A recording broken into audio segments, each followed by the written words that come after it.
Shabbat shalom. Shabbat shalom to all of you. I am Sean Appleton. I'm one of the professors here at Hebrew Studies at FTF. Let's call it exactly what it is. We're studying Hebrew. We're not going to put a spin or spiritualize anything. We're here to study your genealogy and your roots. Amen. I greet you on the behalf of El Shaddai, known to Abraham, Yitzhak, and Yaakov as El Shaddai, Yahweh Almighty. I greet you in the name of Yahweh Rapha, the Most High who heals, Yahweh Sevaot, Yahweh Yireh, in Bereshit 22 and 14, where it says that Yahweh provides. The Yahweh who created what? The heavens and the earth, who separated light from dark, who created you. Every time that you go and you see another human being, you see the handiwork of the Most High. You can put your faith in that. What is that? That's empirical evidence that you can quantify. A Yahweh who didn't die.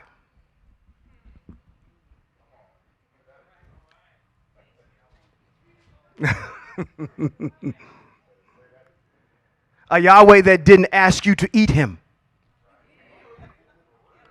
or drink him. A Yahweh that wasn't born of a woman in an immaculate conception. Can we take a sidebar real quick? Can I talk to you about this virgin birth? There were two individuals in Rome that was able to be the founders of Rome. They'll get that. To be the founders of Rome. Those two individuals that founded Rome, their names were Romulus and Remus. Romulus and Remus were born out of their mythology from a virgin birth. If you're saying, oh, okay, well, that's Rome, do you think that that's where that started? No. Are you familiar with the Egyptian Mitzrayim sun god, Ra? Ra was born from a woman named Net in an immaculate conception. Do you know of a god in Mitzrayim called Horus? Horus was born from a woman named Isis. Immaculate conception. It's not a new idea. Probably the most egregious one out of them all is, matter of fact, I see them out. Who has any type of device as far as a phone or an iPad? Right now, you got a phone? You got a phone? Get on it. It's probably the only one of the times that we meet in congregation that we're going to ask you to get on your phone. Get on your phone. Go to Safari. Go to Google, whatever, and look this name up. His name is Addis. I will tell you about him as you look it up. You spell it Attis. He is a Phrygian god. He predates Christ by 1,250 years. So in 1250 BC, Addis arose. Addis was born out of an immaculate conception from a woman named Nana. Addis is the god of vegetation. Addis was born on December 25th. December 25th. Addis, like some people we know, died through self-mutilation, and his goddess lover tried to resurrect him. I got to say resurrect him from the dead. Some stories about Addis say she resurrected him from the dead and turned him into a tree to symbolize the death of vegetation and its rejuvenation to life. It's why sometimes when you get over into the new text over there, they say you need to be grafted in. Those undertones shoot back to this Phrygian god named Addis, who's the god of vegetation. I'm not saying that Yeshua is Addis. I'm just saying Yeshua has Addis-like tendencies. So, your Elohim, who did not come from a woman, who never could come from a woman, I greet you in those names. To you beautiful Hebrews. Hebrews who have artistry, Hebrews have craftsmanship, Hebrews who are wealthy, Hebrews who are strategic, Hebrews that are scholarly, that ran the world. I greet you this morning. It's often said about Hebrews is that, or I shouldn't say often, I heard a wise man once say that even when you tell Hebrews, which I just did, about yourself, it means nothing to you. It means nothing to you. Did you just hear what I just told you? You have artistry, wealth, you're scholarly, and it means nothing to you. Because all of you are a bunch of whales living in fish bowls. You don't understand how big you are. Because what you've been continually told is a narrative that keeps your mind confined to a way of thinking, an ideology that doesn't allow you to expand. You've never seen the greatness of your culture. If history in ourselves was a 1,000-page book, slavery would start on page 996. You go from that page forward, and that's the little bit we know about ourselves. You don't know anything about prior to that, how you ran the world. And when someone tells you you have all of this, you just sit there. We need to change the way we think about ourselves. We really need to change the way we think about ourselves. This particular portion, and I'm actually probably going to change this from here on out. I'm probably going to put this up here and I'm going to say Hebrew history starting in Vayikra chapter 3 or whatever chapter it's going to be. I'm probably going to drop that next time I get up here. I'll probably have that up there. The content in this particular portion, which we're taking out of Vayikra today. As a matter of fact, can I have one more? Can I have one more before I start? Before I go any further, I need to recognize the children that are here. I want to recognize those of you that have graduated and matriculated to a higher level in learning. We want to give you a round of applause. Give the children a round of applause.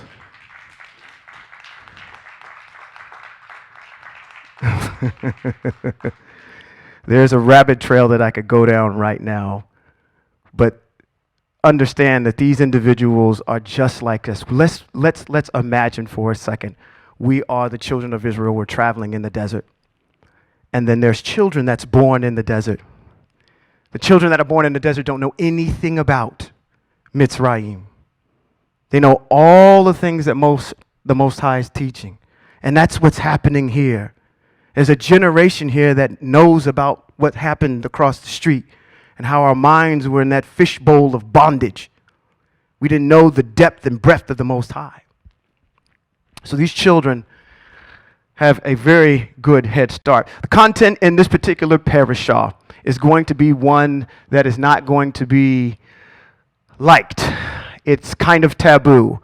We do not talk about some of these things in the Christian church like we were before, which we're not. because we're not going to restrict the Most High in his teaching, okay? If the Most High said this, we need to know how to function in it, all right? Some content I'm just letting you know right now. We're going to get into bodily fluids today, all kinds of things, but it's going to be for a good thing, all right? Okay. I want to do something real quick because this particular parashah is actually quite easy to understand. There really isn't a lot in there that you can really pull out. Everybody in here has had the ability and learned how to read, right? Good. That means that you can read this information for yourself. We don't have to go through each individual one. There are 4 long chapters here. All right. But I do want to do something first. I want to get you involved in a little bit of Q&A and discussion a little bit. Okay? Are we good with that? Everybody remembers back when I started that idea of the house and your room. And we went through your room and we said your room was going to be this and it's going to cost X amount of dollars. We lowballed the Most High and told him $100K. He came back and told me, no, go back and build it for $59 million. Right? Think of that room. Think of that opulent room. I want to take you back there. You're in your house. How many of you in here are homeowners or have owned a home? Raise your hand. If you are a homeowner or you have owned a home. How many of you are in here rent a place? Good, good, good. It looks like I'm talking to everybody in here, almost, except for people that are 3 feet and below. All right? I want to ask you a couple questions, because I want to try to set the theme and the tone of trying to understand what's going on in this parashah, kind of the idea. I want you to talk to me, okay? I'm going to need your help, lovely wife. I'm going to need you to write down some things, okay? And then we're going to recite them back. Let me ask you a question. For those of you that have owned a home, or owning a home or renting, do you have rules at your house? Tell me. Let me start off by giving you one. I'll give you one in mind. If you come in my house and I see you vandalizing anything in my house, trying to set something on fire, that's a rule. Cannot do that. So that's one for me. So just write down vandalizing someone's home, vandalizing the house. Somebody give me a rule of your house. Where's a rule? Yes. Don't go in my refrigerator. All right? Give me a rule. And that was Sister Charlotte that said, don't go in my refrigerator. Trey said, take your nasty, muddy, Dr. Scholl's Kneading Powder Gold Bond shoes off at the door. Give me another one. What's that? Pay where you lay. If you're going to live in my house, you're going to be paying. Okay? Pay where you lay. Give me another one. Call before you come over. Do not show up at my house unannounced. Do not mess up my house. You guys remember what you said. You're going real fast with my wife. No, don't put your feet up. I can't take off my shoes, and I can't put my greasy toes on your... I can't do that. Athlete's foot and all. Okay, all right. I just want to make sure. I want to make sure. Do not put your feet on my furniture. Let's do one more. I got 2 more. We'll do 2 more. What'd you say? Don't bring too many people over. Don't bring too many people over. And then I'll get this one here. Put a coaster under your wet glass. Yes, those are all good ones. One more. Okay, I'm sorry. Don't tell me what to do in my own house. Don't tell me what to do in my own house. Okay, let's go in reverse. I'm going to try to remember what everyone said. Professor John here at Hebrew Studies at FTF said, don't tell me what to do in my house. John, if someone tells you what to do in your house, what would be the consequence for that? You would be leaving. Really, you'd kick him out. Good, you'll kick him out. All right. Eventually kicked out. Trey, you said, don't put your feet on my furniture. If somebody put their feet on your furniture, you would do what? You're giving them a warning. Okay? You're going to warn them. All right? Where's another one? You said, put a coaster. If somebody didn't put a coaster under a wet glass, sweating glass, you would. Okay, show them where it was so they could get it themselves. So we got some instruction going on. What did you say, brother? Don't bring too many people over. So I'm your roommate, and I got at least 50 people in the place. What are you going to tell me? So you're going to kick them out. The consequence for that is getting kicked out. All right? You said, don't mess up anything in my house. If you messed up something in your house, what is the consequence for that? You're going to hear about it. Okay. Hear about it real good. Who am I missing? This sister right here. What did you say? Pay where you lay. If you don't pay where you laying, then what? What's the consequence? You got to go. You got to go eventually. Get out. Charlotte, what was the first one that Charlotte said? Don't go in my refrigerator. If I go in your refrigerator, then what? You getting snatched up? Are you snatching up at the end of the weave or at the base? You snatching folks up by their stuff? I'm going to tell y'all a real joke. Can I tell you a joke? Somebody has said, you know what? You know that real tragic thing that happened to that one lady at SeaWorld where she was swimming with the orca whale and she was swimming in there and the orca whale thought she was a toy and grabbed her head. You heard this, didn't you? He grabbed her head. Her hair? Her hair.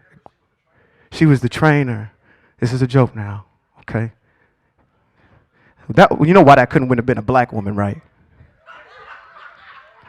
That orca would have grabbed that thing and it would you'd have been alive. It's a bad joke. It's a bad joke. We can laugh here, though. I'm gonna do one on the guys here in a minute. The guys are coming up. You're getting thrown under a car here in a minute.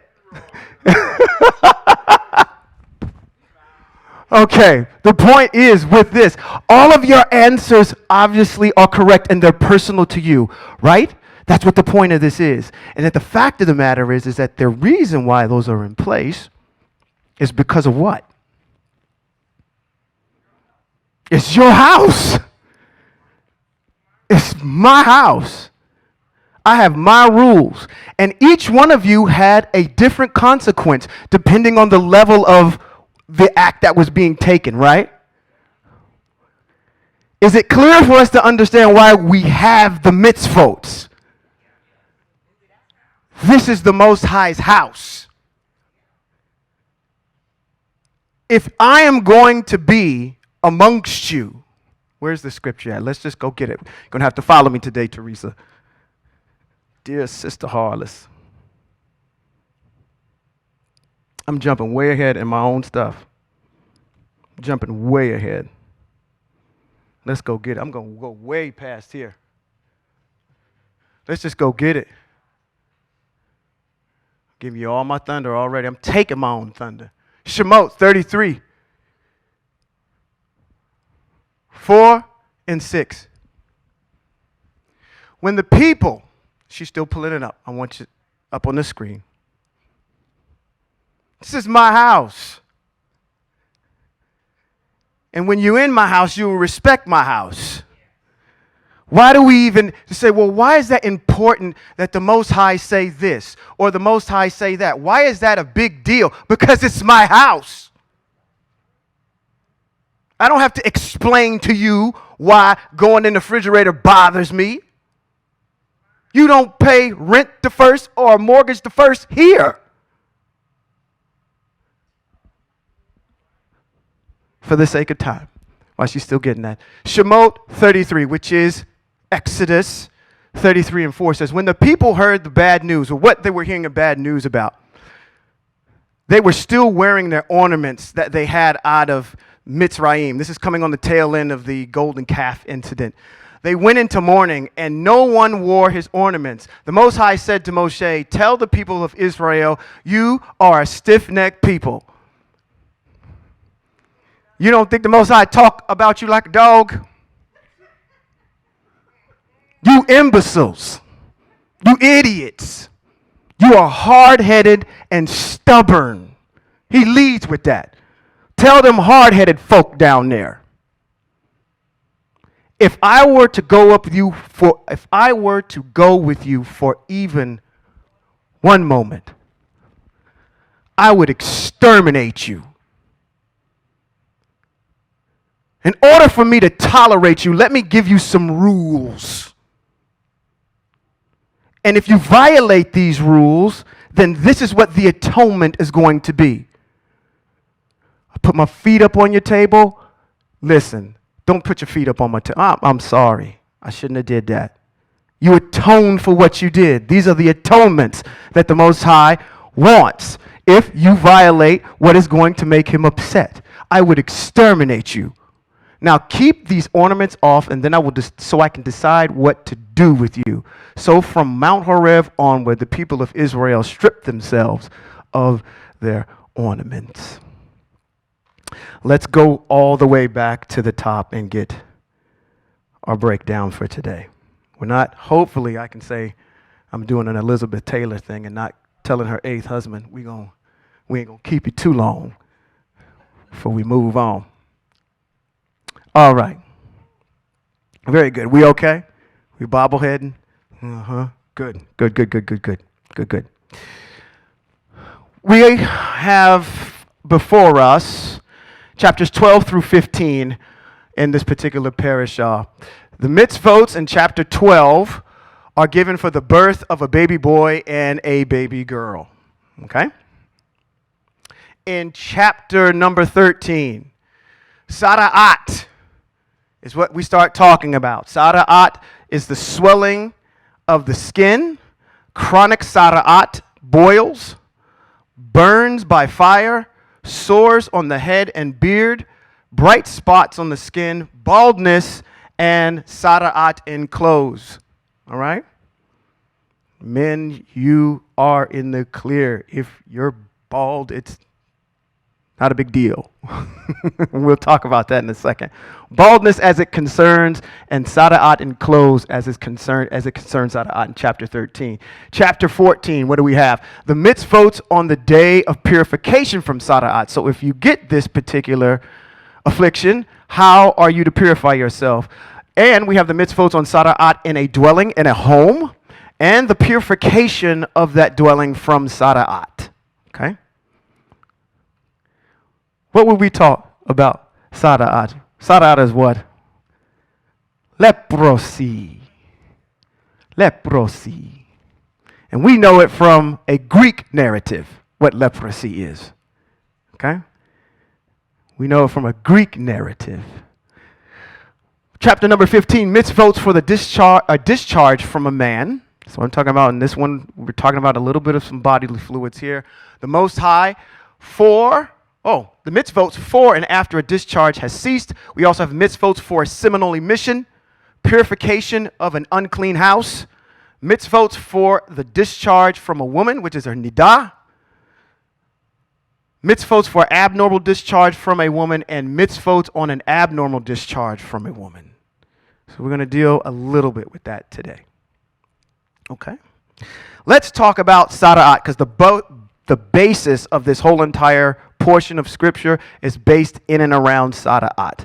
We have in chapter 12, we start out with the with the mitzvot for the birth of a boy and a girl, and then we end up with these last particular issues here, which are discharges from human beings. So in the middle there, we've got 13 and 14 that deal with Sadat, which is the main focus here. Let's talk about what Sadat is.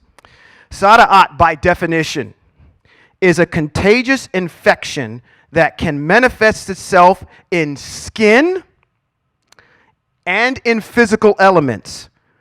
Only, and you will see as you read this for yourself, that the Kohanim can determine the diagnosis of a Sadat. The Kohanim just did not stay inside the tent of meeting. They had to leave. If someone came to them and said, there's Sadat in the home, they have to go and do an inspection. Okay? So just don't think that they stayed there all the time. They were out doing house calls. Okay? These guys were very, very busy. So there were a lot of them. Okay?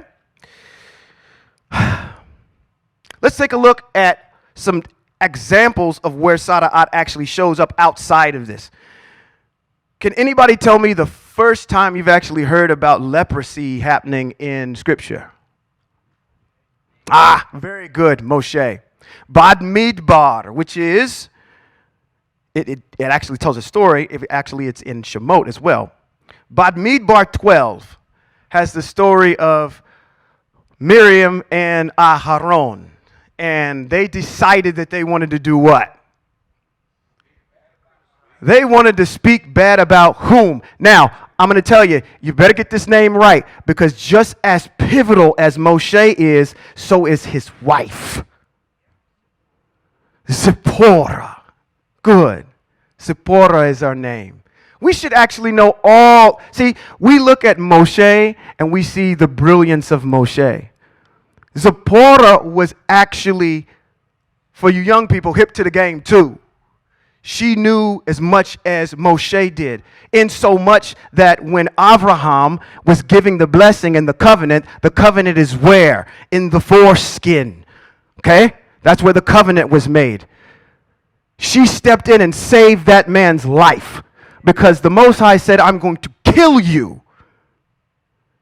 She says, what a bloody husband you are to me because of this. She stepped in. So let's not forget about the women. So what do we got? We've got Adam and Havel.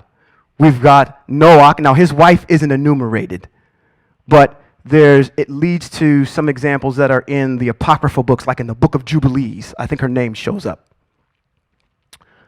Abram had Sarah, who was changed her name to Sarai. So Avraham and Sarai are patriarchs. Avraham, Yitzhak had Rivka. Avraham, Yitzhak, and Yaakov. Yaakov had 4. Who are they? Leah, Rachel, Bilhah, and Zilpah. Had 4. These women are very instrumental in the lives of these men. I don't want to overlook that. But they decided they wanted to talk some mess about his, and the scripture is very, very explicit when it says his Cushite woman. What are Cushites? Cushites come from Ham, and Cushites are Ethiopians. This week we did a podcast. We talked about justifying the hue of Hebrews. The hue of Hebrews. The melanin of Hebrews. Prove it to me. You get challenged somewhere and someone tells you Hebrews aren't melanated people. What do you tell them? Prove it. It's a problem. You should be able to prove that. You should be able to stand on that information. You first should be able to go ahead and take them to Bereshit 10, where it enumerates the genealogy from Noach. It enumerates Ham. Let's go get it. Let's go to Bereshit 10. Where's my phone at? Let me have my phone.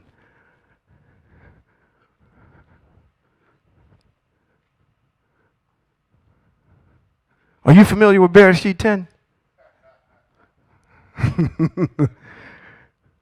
Bereshit 10. Here is the genealogy of the sons of Noach, Shem, Ham, and Yafet, sons that were born to them. The sons of Yafet, listen, says what? Were Gomer, Magog, we know who Magog is, Madi, Yavan, Tuval, Mescal, and Tyrus. The sons of Gomer were Ashkenaz. The sons of Gomer were Ashkenaz. The sons of Gomer were Ashkenaz. Basically, we're telling them they're Ashkenazi. Who is the daddy? Gomer. Who's Gomer's dad? Yafet. Chase your own lineage before you come and condemn ours. Keep going. Let's go down a little bit. Says the sons of Ham were Cush. Do you know what the translation for the word Cush is? Black. These names describe who these people were. There's your first one right there. Go look it up. Go look up what Cush stands for. It stands for black. All right? When you get over, I believe, I had it on me, but it goes through the genealogy of of Moshe, and who Moshe married, Zipporah. And it also talks, not in this particular passage, who Aharon's sons were. Aharon's son is Nadav, Avihu, Itmar, and Eleazar. Right? Okay. Eleazar had a son. His son's name was Pinchas. You know what Pinchas means? It means dark-skinned. That's the translation for Pinchas.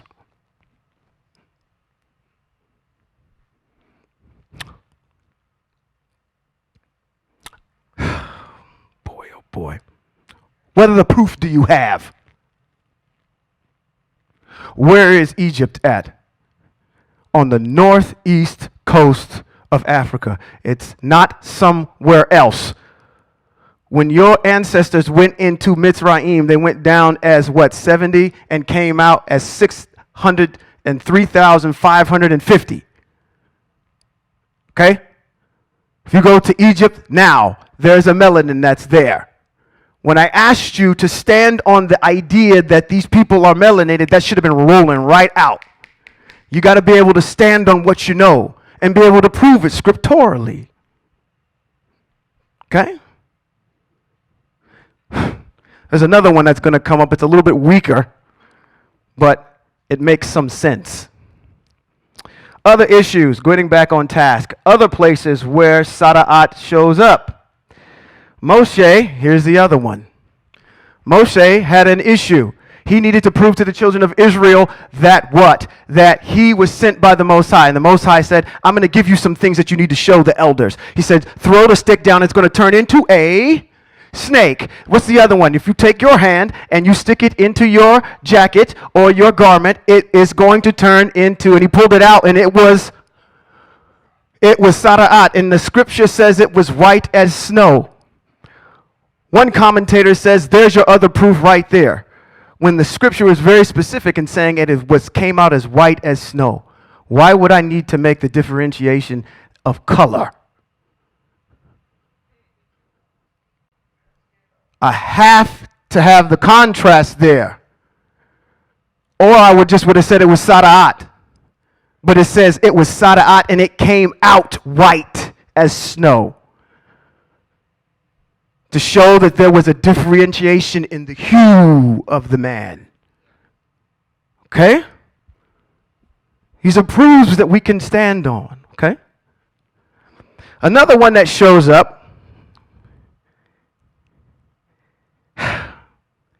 which is funny. It's kind of funny to me a little bit, but Yeshua actually does a good job in the book of Matthew to deal with this issue of uncleanliness. Because when you have Sadat, you are unclean. Let's go to Matthew 15. 15 and 15. We'll start there. Yeshua is clarifying what's clean and unclean because some of these folks have come against his disciples and they've said, listen, your folks do not do the ritual washings that we have prescribed, and therefore your disciples have, or Talmudim have offended us. And Yeshua gets on their case in this particular passage. Let's go up a little bit.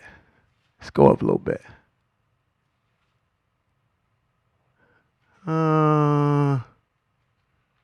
Right there. This is what I'm talking about. And Yeshua says, don't you know that what goes into your mouth comes out in the latrine? And that everything that comes out of your mouth, that's what makes you unclean? Keep going down.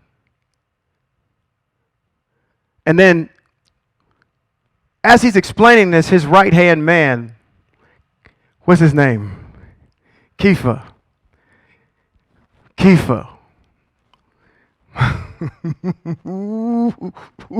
know about Kepha? You know about Kepha? Peter. This is the same Peter. Peter is asking a question here. This is the same Peter that what? Was healing crippled people? What else did Peter do? You don't know? Wow, y'all have really left that book. Y'all have really forgotten what Peter was about. Peter denied him. Peter tried to walk on water. Peter was there with the sons of thunder, Yaakov and Yochanan, when they went up on the mount, and he revealed himself to him. Where Peter should have came back either dead, because you can't see the face of the Most High and live, or he should at least come back with some type of earth shine on his face, because anytime Moshe sat down with the Most High, he came back, he had to put a veil over top of his face, so the whole time they were in the desert, they even see what Moshe looked like. So at least we can say some things here that Peter was a liked individual. Right? Peter was an individual that, you know what, let's just go get it. Let's just go get it. Your rabbi mentioned it earlier. Let's just go get it. Let's go to Matthew 10 and 32.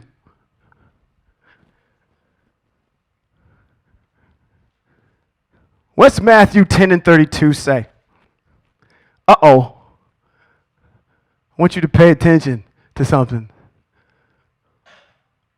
Whoever acknowledges me, this is Yeshua talking to his Talmudim, whoever acknowledges me in the presence of others, I will also acknowledge in the presence of my Father in heaven. But whoever disowns me before others, I will disown them before my Father in heaven. Let's go to Matthew 26, 69 through 75. Let's go to Matthew chapter 26, verse 69. Whoever disowns me before my Father, before others, I will disown them in front of my Father. Okay, Kepha was sitting outside in the country yard when a servant girl came up to him and said, you too were with Yeshua from the Galilee, she said, but he denied it in front of everyone. I don't know what you are talking about. He went out onto the porch, and another girl saw him and said to the people there, not to her, to people. To the people there, this man was with Yeshua of Nazareth. Again, he denied it. Not once, but twice. Okay, we got two. I don't know the man. After a little while, the bystanders approached Kepha and said, this is his right-hand man, right? You've seen him. The transfiguration. You tried to walk on water. You did all of this stuff, my man. Come on now. This is your track record. Okay. And it says again, he denied it, swearing. Now we're cussing. Now we're cussing. I don't know the man. After a while, the bystanders approached and said, you must be one of them. Your accent gives you away. Oh. And immediately a rooster crowed. This is the same Peter that when you Christians, I'm talking to you right now, when you get to them pearly gates and you're looking for Peter to get in there with that backstage pass or that VIP pass that he think that he got, he's not going to be in heaven with you, because out of the mouth of your own Yeshua, he says, if you deny me in front of others, I will deny you in front of your Father. So this is the same Peter that y'all listening after when the sheep fell down. Y'all listening after this man in his diet plan. Somebody that's not even getting into heaven.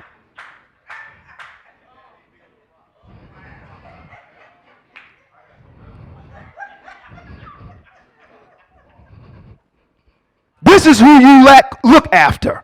This is who you hold up in high esteem.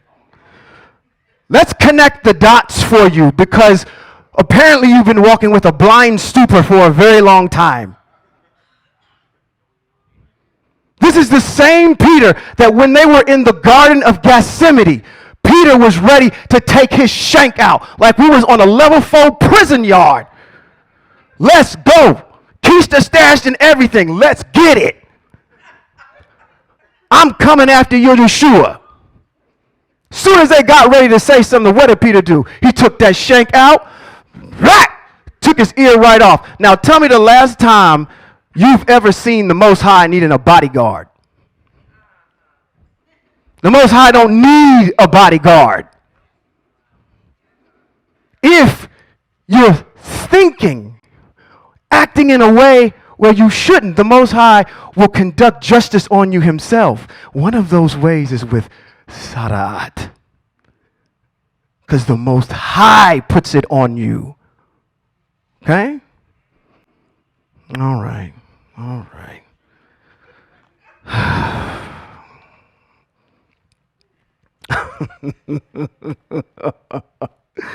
Sadat. I haven't even got into the chapters yet. We're not going to spend a lot of time in the chapters today. This is a little long in the tooth on the monologue. Can I have another one real quick? I'm full of them today. You know what long in the tooth means? Can I just give you something that doesn't have to do with anything? Long in the tooth. Back in the day, when people didn't know how old a horse was, the horses, like some older people, their gums recede. So that's where the saying comes from when they say, when you want to go and see how old a horse is, you go get it from the horse's mouth.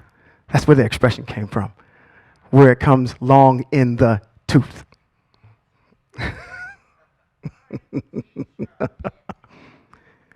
All right. There are 7 things that bring on the plague of Sadat. One of them is slander. I just gave you an example of one. Aharon and Miriam were talking about Zipporah. Because of the slander, they got struck with Sadat. Slander can also be construed as gossip, which is casual or unconstrained conversation or reports about other people, typically involving details that are not confirmed as being true. You can also contract Sadat through bloodshed, a false oath, incest, arrogance. Arrogance brings on Sadat. I want to stop right there and talk about that for a second, because at some point, I believe in the near future that this way, Hebraic way, is going to take fire. And those individuals that are in here that are learning the Hebraic way now, we need to not have such a haughty spirit when we're dealing with other people. We were there at one time too, okay? So we don't want to speak in arrogance to anyone. We want to speak as we're understanding where they're at and trying to teach. This is not hate speech, okay? I'm on my soapbox right now. This is not hate speech. It has nothing to do with hate speech. You want to talk about hate speech, There's nothing that I'm going to say that can top 400 years of evil and oppression on a people and lies that I'm ever going to say that's going to top that lie. Or what hate came out of that. So this is not hate speech. This is just education. All right? All right. Let's go to Chronicles, 2 Chronicles, chapter 26. I want to show you arrogance. We're talking about arrogance. I'm setting up this non-hate speech thing because I got to say something about the Ashkenazis next. Okay? Because I'm willing to meet you halfway. I'm willing to meet you halfway. 2 Chronicles chapter 26, starting at verse 15. Okay. Verse 15. All right. Where are we at?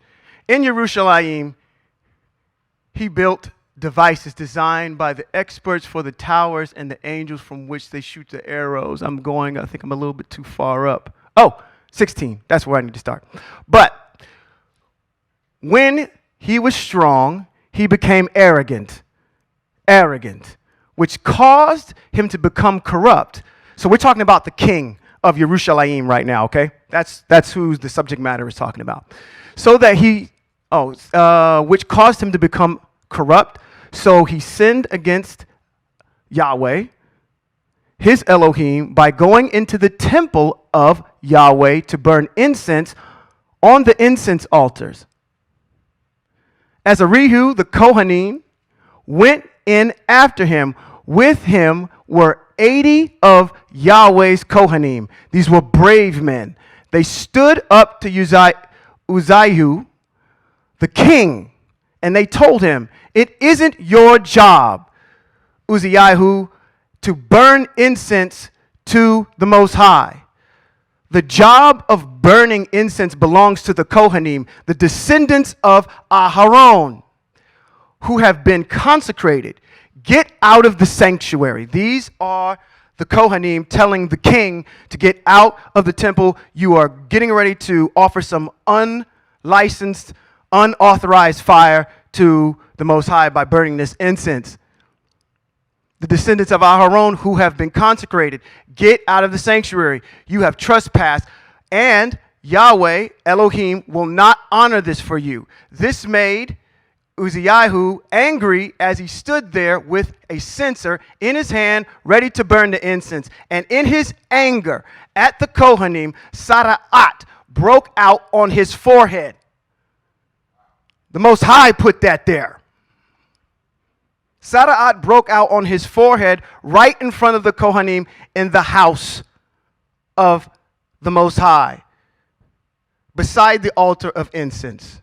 Azariah, the chief of the Kohanim, and all the Kohanim stared at him. There he was, with Sadat on his forehead. Quickly, they threw him out of there. And indeed, he hurried to get back out, because the Most High, Yahweh, had struck him. There it is, right there. Meanwhile, and it goes on to talk about that this man was, let's just read it, because I'm going to show you where this idea of what we're doing right now is in Scripture. Meaning that Yotam, the king's son, ran to the king's household. Where am I at? Where did that go? This household. And was regent over the people in the land. Keep going. Longer to Sadat. Okay, where this part right here. Let's skip down here to he had Sadat. Then Yotam, his son, took his place as the king. And it goes on to continue to say that this king continued to have this Sadat to the day that he died. I'll just get to the point. And that he lived in seclusion. You thought that social distancing was something new. Sadat has been around in this particular environment. The Most High put it there. And we need to understand that the Most High is in control. So we need to control our arrogance. You can also get it, again, Sadat, from robbery or envy. So bloodshed, false oath, incest, arrogance, slander, robbery, and envy. And why is slander such a bad, bad thing? Because slander does a worse job than killing somebody. See, if I can say something about you right now, it's just like what we do like I'm a lawyer, I'm in a courtroom, which I'm not. When you get into a courtroom and you say something, and you say, I want that to be stricken from the record. Great, you can strike it from the record, but you're not striking it from my mind. You already put it out there. It's like spilled milk. You can't unbreak the glass. You can't unpour the milk back into the glass once it's all over the floor. Once it's out, and it spreads. That's why this is such a serious issue. You control, what is Gail walked out of here, but she has a saying that's on her email that says you control your thoughts, you control your mind, you control what comes out. Okay? All right. Let's get through this real quick. I'm not going to be too much longer. All right. Let's do our little Hebrew study real quick. And then right after that, I'm not going to be too much longer after that. What is this?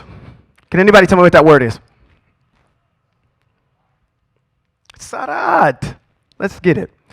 Our first consonant is, what do we always do? Oh boy, we get a pen first, and we don't start writing with our fingers and not have nothing in our hands, guys. We don't do that. Let's not use that color. Let's use white. C plus V equals S, correct? All right. We read from Yamin to Shmol. We read from right to left, and we kind of read in this motion as well. Right and down, right and down, right and down, okay? So the first consonant is a sadiq. It makes a TS sound. That's our first consonant. We got to deal with the vowel. That's that little T underneath that. It makes a sound. Very good. Next is our resh, which stands for head. It is our next consonant. Our next vowel is this little line underneath it, which is a patah, and it is just an sound. Okay? Next one after that is a ayin. What sound does ayin make? Makes no sound at all. I'm glad there was silence in the room. So we'll deal with that by just writing a line. It doesn't make a sound at all. What's underneath this ayin is another So let's take that let's write it right there. Okay?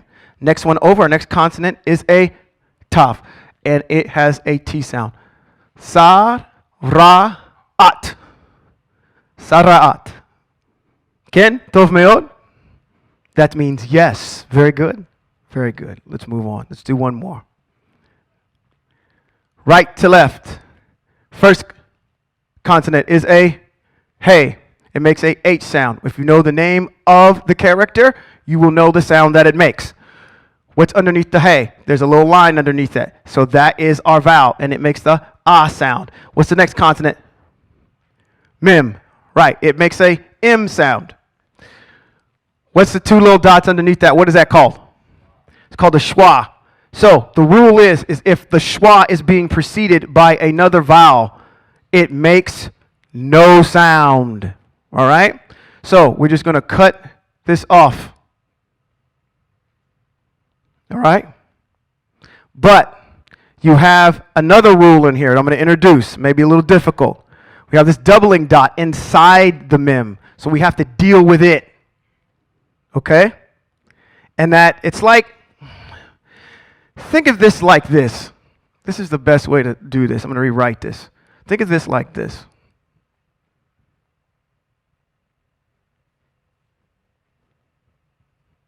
And then you have your.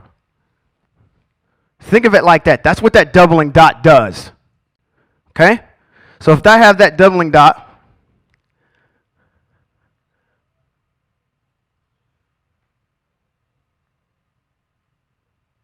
if I have that doubling dot there, then I'm going to write what? Another M, correct? Because I got to deal with it. And then I've got another schwa to deal with it. I got a little sound because the schwa now is being preceded by another schwa. Stick with this. Stick with it. I'm not going to tell you that it's hard because it's not. Just stick with it, okay? I'm moving fast for the sake of time, but you can always go back and review this, okay? But there's a rule here. We got to deal with it, and that's that doubling dot on the side of that mem. Next consonant is what?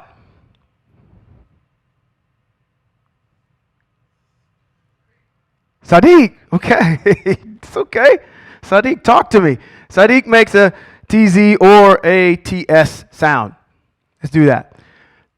What's on the Sadiq? O. So that is our vowel. The Sadiq is the consonant. The dot is the vowel. The consonant here is, and I want you to pay attention to the two dots on top. The consonant here is a what? Resh. It makes a R sound. What's underneath that? An ah. Very good. And then the last is a ayin. What sound does ayin make? Nothing. Very good. What's that word? Ha-Metzora. When you're studying Hebrew, anytime that you see this prefix on any word, ha, it means the word the. Okay? So, what do we have? We have Sadat, which is leprosy, and this word here, ha-Metzora, which is the leper. Okay? How do I know that they're related? And I want you to go back to when Kohanim David was here, he brought up a word. Look at these words. Why are they the same? Because of what we call a shorashim, which is the root. Okay? Look at the root. If we take this off, all right? See, and we take this off. We take this off. There's your root right there. There's your root. Sari, resh, ayin. Sari, resh, ayin. Okay? That's how we can get that it's leprosy. It's because the word for leprosy and the word for sara'at have the same base. Okay? All right. All right. You should see the look on your faces. The intent, the study that's going on there. Oh my goodness gracious, goodness gracious. Good, good, good. I'm not going to be too much longer. Not at all. Birth of a baby boy, chapter number 12. In here, we have the concept of a birth of a baby boy when a woman conceives and gives birth to a baby boy. Now we're getting into the actual mitzvot here. Again, those rules of the house from the Most High. When you're in my land, and this is how you are to govern yourselves. This is how you are to continue to keep the covenant that I have, that Avrahamic covenant that you say that has been done away with and everything that's associated with it, that you just want to just tag along just because it's free money, like it's a free stimulus check. It doesn't work that way at all. If a woman conceives and gives birth to a baby boy, she will be unclean for 7 days. The same uncleanliness is as a nidah. A nidah is the menstrual cycle, okay?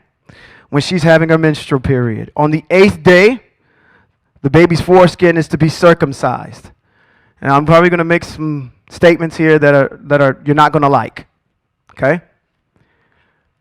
We've talked about circumcision here before in the past, and we've talked about circumcision of the heart. Those are all valid points. Okay?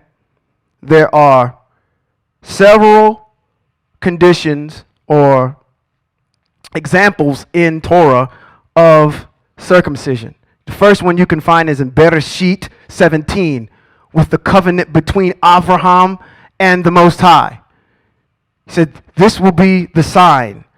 So when your seed cannot be numbered, this is the sign between me and you. And this was the covenant that he gave him. He told him to circumcise himself in the flesh. How old was Abraham when he got circumcised? I know that we got issues, and I know Robbie's probably going to have to come behind me and clean this up about getting circumcised. Again, I want to reiterate, we're in practice, okay? At some point, when we get back over into the land, this is going to be in full swing, okay? There's some things that we just cannot do while we're here. This is something that's going to have to be taken care of, gentlemen. More specifically when we're back in the government, in the land of the Most High. Amen? Okay. So, Abraham was circumcised in his flesh at the age of 99. Okay? Flintstones and I don't know what kind of anesthetic they was using, if at all. The other place we can see where people were circumcised was where? Two brothers got it into their head about their sister. Shechem, the prince of Shechem, you violated our sister Dinah. So this is what we want you to do. Oh, y'all go ahead and circumcise y'all men. And they did that for a reason, so they could have them weak so they could kill him. It didn't mean anything because they were going to kill him anyway. All right? In Shemot chapter 4, Zipporah, I mentioned it earlier, does a circumcision on her son to save Moshe. It's a big deal. That's why I'm bringing it up. The birth of a girl well, let me go through this a little slower.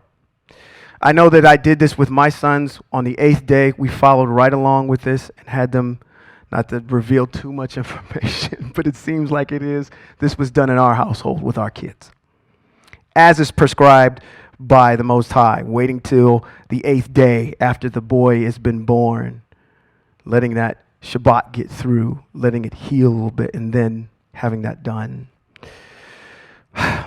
There's also, you can read it for yourself, birth of a girl, what should be done there, and that a woman, how long, I think basically out of both of these is to understand how long a woman remains unclean.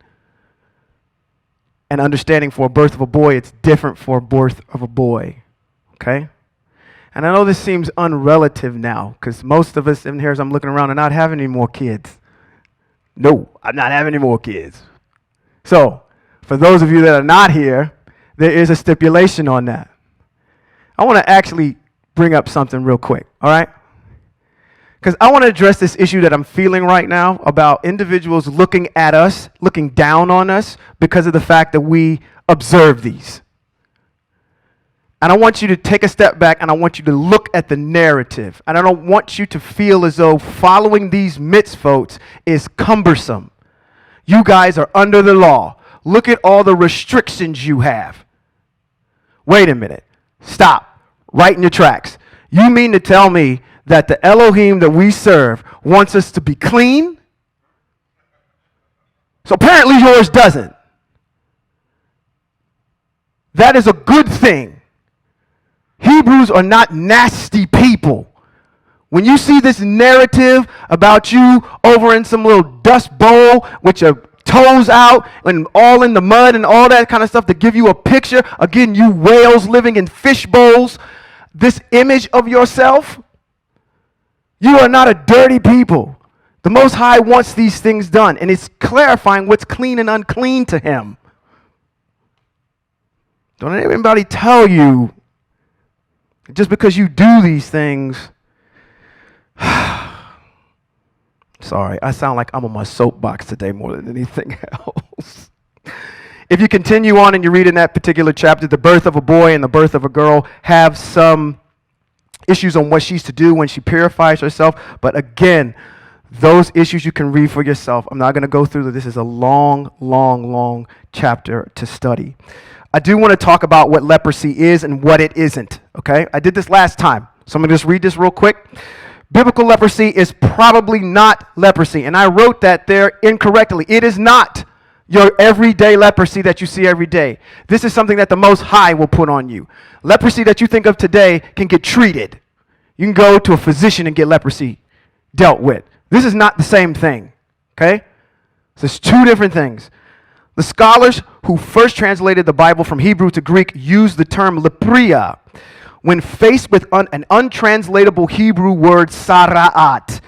The writers were not medical students, but good observers of the record and of what they saw. Nothing they describe fits the clinical description of modern day leprosy. Also, no independent evidence from archaeological supports the idea that modern leprosy existed among the Hebrews during Moshe's time. So what you think is going on today wasn't around at that time.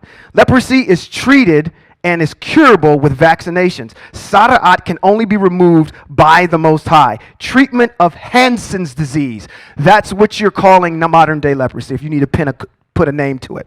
Hansen's disease or leprosy usually lasts between 1 and 2 years. The illness can be cured if treatment is completed as prescribed. From a modern day standpoint, leprosy is rare in the United States.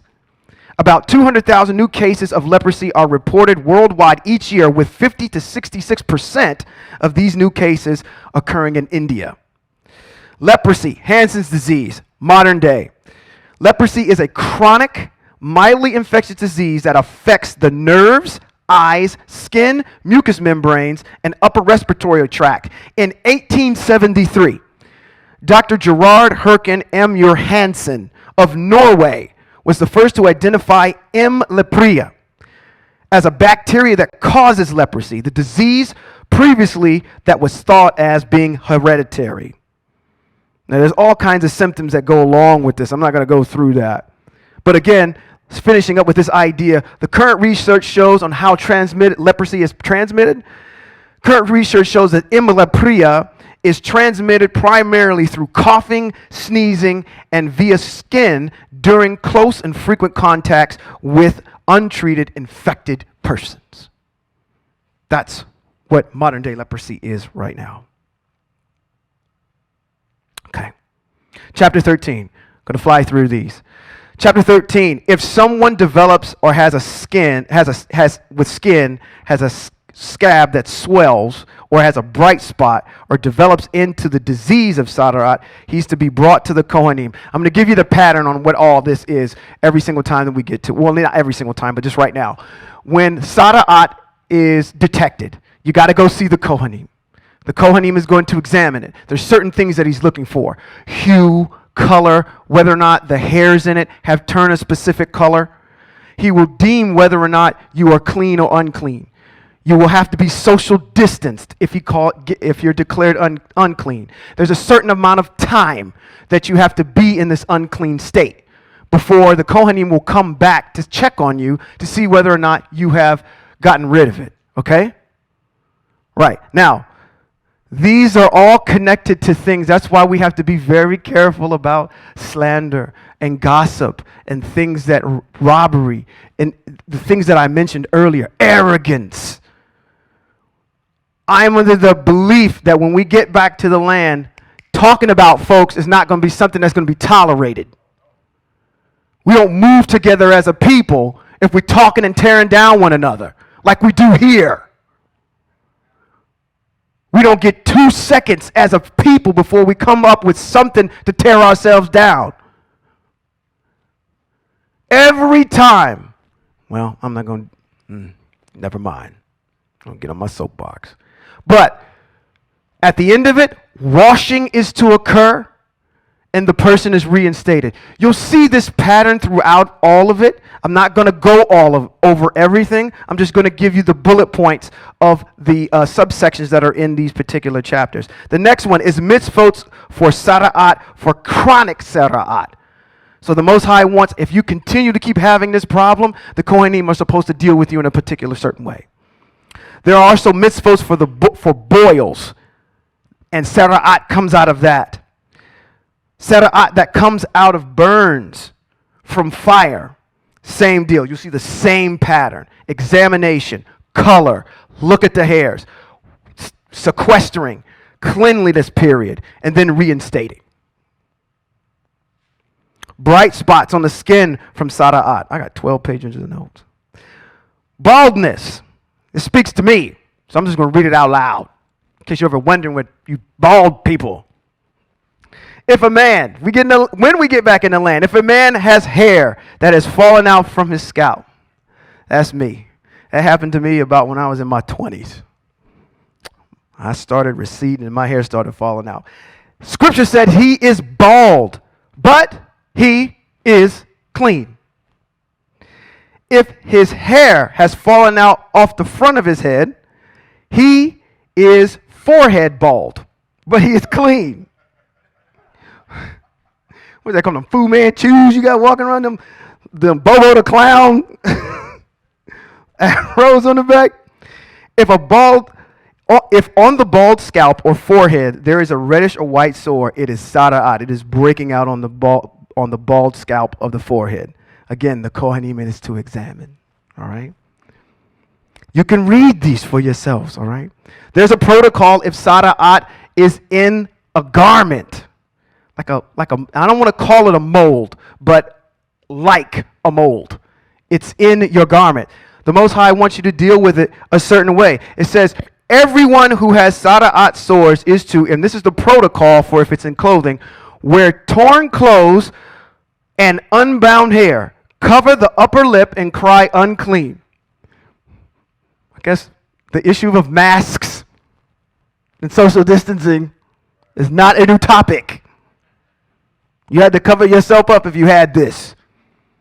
If the person has sores, they will be unclean. Since they are unclean, the person must live in isolation and must live outside of the camp. There are several more ideas on how to deal with that very specific the Most High has in this chapter. And that concludes that particular chapter. We pick up again in 14 with the mitzvot on how to be purified from Sadat. The Most High is very specific, talking about when you come back and you obviously did something, you have to go to atone for it. So he starts giving us these mitzvot on what we're supposed to bring an atonement for this particular period once you come out of it.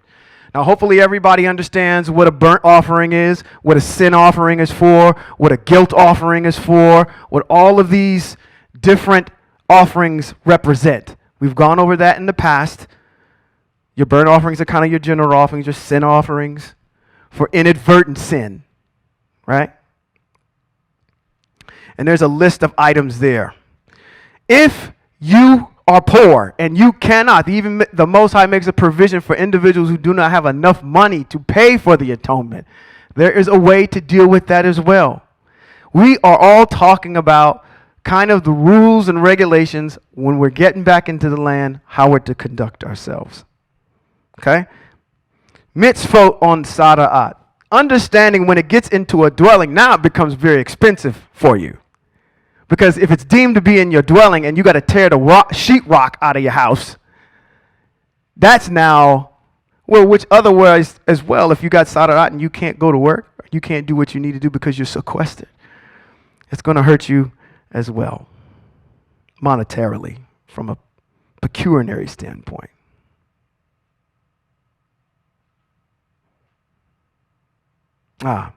This next piece that I was just bringing up here in my notes as I go over them was just to understand, to give you some backup, that Sadat is something that the Most High puts on. In Vayikra 14, or puts on a thing or a person, and here's my proof. Vayikra 14, 34 through 36 says, the Most High said to Moshe and Aharon, when you have entered the land of Canaan, and we just talked about who Canaan was. All right? When you enter the land of those melanated people, which I'm giving you as a possession, and I put an infection of Sadat in the house. There's your proof. When the Most High puts it there, in the land that you possess, then the owner of the house is to come and tell the Kohanim. Again, backing up the issue, the Kohanim don't always stay inside the tent of meeting. it seems to me that there may be an infection in the house. The Kohanim is to order the house emptied before he goes into it to inspect the infection, so that everything in the house will not be made unclean. Afterwards, the Kohanim is to enter and inspect the house.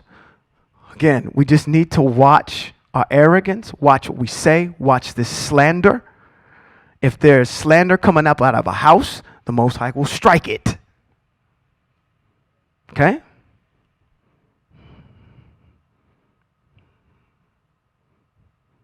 All right. Let's finish up in chapter 15. Chapter 15 is dealing with the misvotes of a discharge from a man. This is venereal. This is where this is going to get a little maybe dicey, but I don't want to say that, because everything that the Most High has put in his word is for teaching and instruction. And we as men and women should not compartmentalize the subject matter. We are here to teach. We just don't exclude portions of the Most High's teachings because we feel that it may be a little bit taboo. Okay? The discharge from a man, if it's venereal, is unclean. The discharge is unclean no matter whether it comes, if it continues flowing or stops. It is his uncleanness. Every bed upon which the person with the discharge lies on is unclean. Anyone who touches the body of a person with a discharge is to wash his clothes and bathe himself in water. This person will be unclean until evening. If the person with a discharge spits on someone who is unclean, the latter is to wash his clothes and bathe himself in water. This person will be unclean until the evening. Skipping down a little bit further in the chapter. If a person with a discharge fails to rinse his hands in water before touching someone, that person is to wash his clothes and bathe himself in water. Again, these are all issues. If a man has a venereal disease and he has a discharge, he is unclean. You know where my mind went with a lot of this stuff? Is that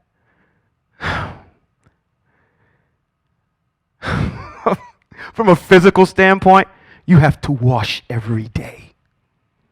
Every day. Your barber, your hairstylist, the clerk at the grocery store, people you come in contact with at work. You don't know what they got. Okay? Now, if you want to get on the issue of you got a bunch of stipulations over there, tell me where being clean and washing is a problem. And just because your Most High tells you to, now it becomes an issue. Don't tell me what to do with my body. You shouldn't be at a point where you're looking, again, get your mind out of the fishbowl that you're in. You're a whale. You are the largest thing in the ocean. And you think like a goldfish. Okay? Being clean is good. The mitzvot are good for being clean. And I'm glad that we have them. Because some of you nasty Negroes out here will have us caught up. Period. We need to know what the standard is and where we need to go. And the Most High does what a husband is supposed to do, which is give leadership to the family. He is supposed to lead. All right? Goes on in chapter 15, mitzvot for after the discharge has ceased. There is specific directions on that. The mitzvot for seminal emission. Hopefully we are all maturing here enough to know what a seminal emission is. Okay? Good. Good. Look at you all silent. What is he going to say? I don't be saying something taboo. We got children in here, for goodness sakes. Seminal emission. I'm going to read this. If a man has a seminal emission, he is to bathe his entire body in water. He will be unclean until the evening. When is the evening? When the sun is on the horizon and you do not see it anymore. Daylight until complete darkness, that is evening. If you have a seminal emission any time in the night, you'll be unclean till the morning, to the day until the evening hits. Okay? You only become clean when the evening hits. Upon bathing, and this is a good one because Hebrews, when they went down to Mitzrayim at 70, they came out at 603,550, so they were doing a lot of washing while they were there. It's one thing Hebrews like to do, apparently. Any clothing on leather which it falls, and it uses the word semen, is to be washed with water. It will be unclean until evening. If a man goes to bed with a woman and has sexual relations with her, both are to bathe themselves in water. They will be unclean until evening. Does anybody have a problem with being clean?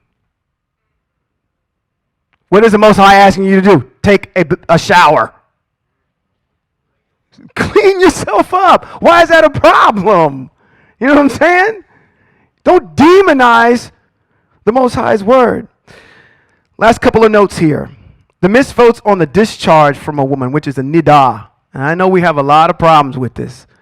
So if my wife, she's going to decide to enforce this and say, no, you screwed up. Sleep on the couch. Tonight's your night to sleep on the couch. I don't like you. You could easily say what I'm getting ready to say next. Nidah. Everybody knows what that is. It's a menstrual cycle. Okay? This may not apply to a lot of people in the room because there's probably this word that we know about called hot flashes. You probably have had them already. So this won't apply to y'all if you've had them. That means something has stopped.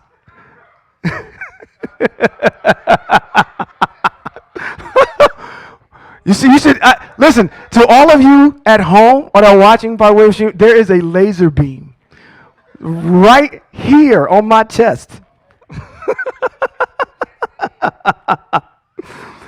When she's in a state of her nidah, she will be in her state for 7 days.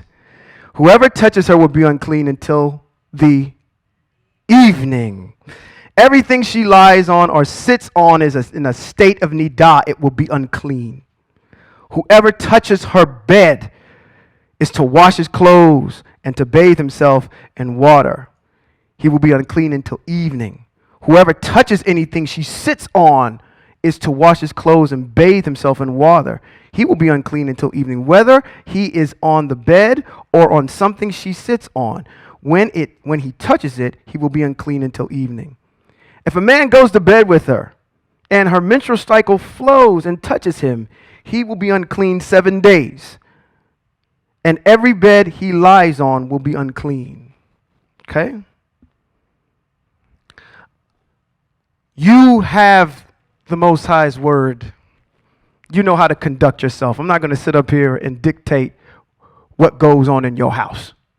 Okay? That's disrespectful. I'm not going to do that. You have the Most High's word. Your level of conviction with it and what the Most High does with you on it, that's between you and the Most High. Can we leave that where that is? Okay? Very good. Last piece. Misvotes for an abnormal discharge from a woman. She is to count 7 days, and after that she will be unclean. But on the 8th day, if she continues, she's to take 2 doves for herself, 2 doves or 2 young pigeons, and bring them to the Kohanim at the entrance of the tent of meeting. The Kohanim is to offer one as a sin offering and the other one as a burnt offering. Thus the Kohanim will make atonement for her before the Most High on the account of her unclean discharge. There's a story, and I'm closing. There's a story that we are all familiar with. I need you, John, for a second. I need Rabbi, too. All right. It's a story we're all familiar with. And I need you, sir. We're all familiar with it. Stand right here. Rabbi, you are right here. I want you right here. John. side of him. Right there. Sir. Sir. Everybody's familiar with this story. They know about it. Don't let me get by you two. Don't let me get by you. There's a story, and in that story, there's a woman.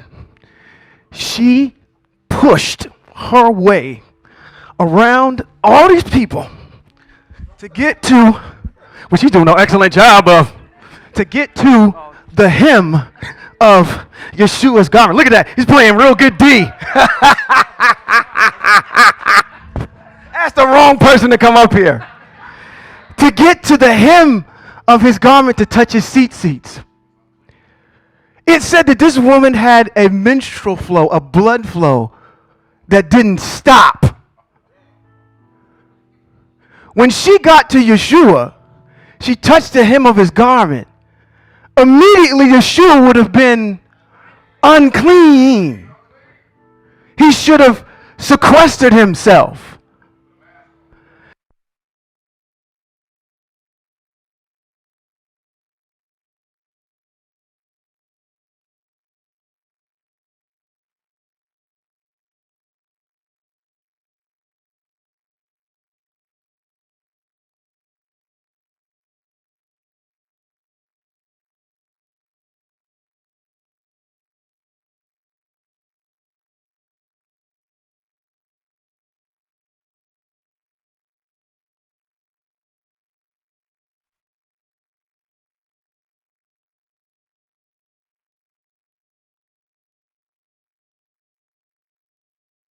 So, there we go.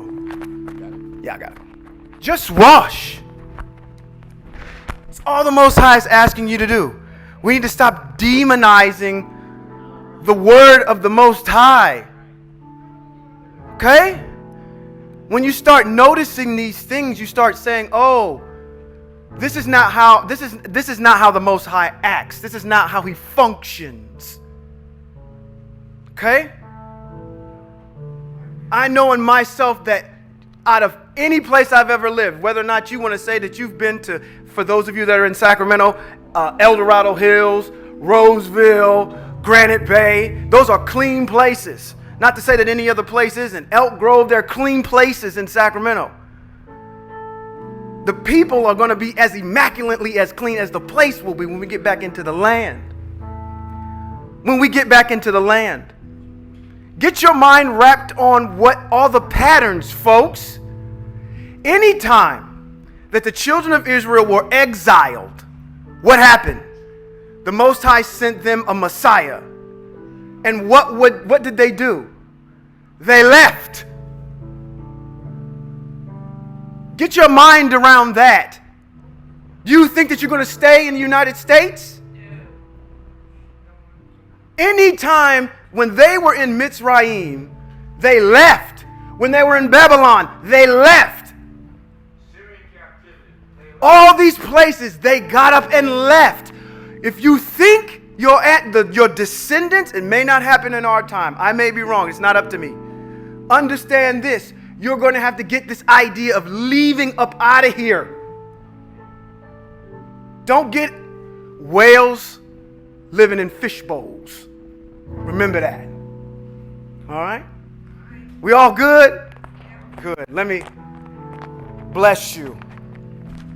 I thank you for entertaining me, entertaining my pontifications. The Most High is unfathomable, beyond measure. You are a beautiful people. The Most High loves his wife. You do not need to fear. Turn back to the Most High. Yivarekaka, Yahweh, Vayishmareka. Yair Yahweh panav eleka vihuneka, Yisai Yahweh panav eleka viasham leka shalom. May Yahweh bless you. I'm going to take a minute to tell you something. Get your mind out of this fishbowl. When I say blessings, think about the blessings of the Most High. The Most High blesses you in multiplicity. Think about how the Most High blesses you. I'm trying to get your mind out of the fishbowl. Every time the Most High blessed the children of Israel, it wasn't just to receive the blessing. The children of Israel had to say, stop. Stop blessing us. Stop. Stop. We have too much. Every time the Most High brings up something for the children of Israel, for his wife, he gives her more than enough. Just don't think, oh, I'm getting the blessing. No, you want to be in the point where you're telling the Most High to stop giving it to you because you have too much. Understand? Don't lock your mind down and let the Most High be subjected to just a way and a thought pattern that confines him to this box. So may Yahweh bless you to the point where you say stop. May Yahweh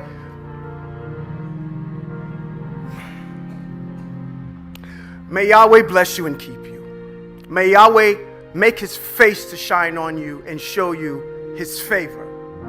May Yahweh lift up his face towards you and you and you and you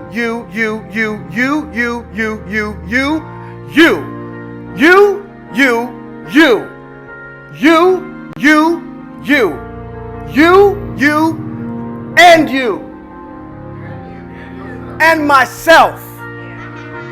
May Yahweh lift up his face towards you and give you shalom. Thank you.